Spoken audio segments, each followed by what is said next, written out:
প্রদীপগুলোকে দেখে তোমাদের মনে প্রশ্ন আসতেই পারে যে কালী পুজো, দিওয়ালি সব চলে গেল, তাহলে আমি এখন প্রদীপগুলোকে নিয়ে কি করছি, তাই তো?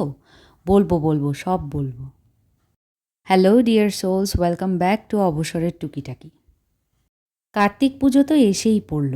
আমাদের বাড়িতে এবার সেকেন্ড টাইম কার্তিক পুজো পালন করা হবে। তার জন্যই এই প্রদীপগুলো সাজানো। প্রদীপগুলোর আগের কালার ওঠানো যায়নি, তাই এর ওপরেই জেসো অ্যাপ্লাই করে রং অ্যাপ্লাই করেছি।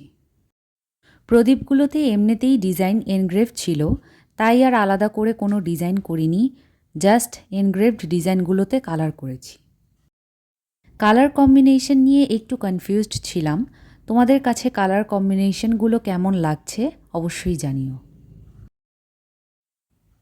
আমার কাছে যে নীল কালারটা ছিল সেটা অনেকটাই ডার্ক ছিল, তাই একটু হোয়াইট মিশিয়ে লাইট করে নিয়েছি।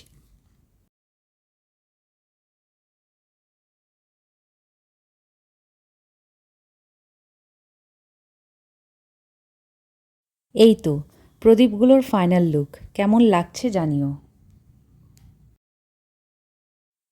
একটা ধুনুচিও কালার করেছি। ধুনুচিটা লাল সাদার কম্বিনেশনেই রেখেছি, কারণ এই কালার কম্বিনেশনটা দেখতেও ভালো লাগবে।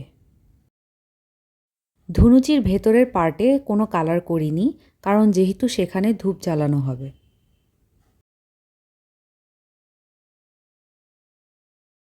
ধুনুচির ডিজাইনটি আমি নিজের আইডিয়া থেকে করেছি। ডিজাইনটি তোমাদের কেমন লাগলো আমায় জানিও।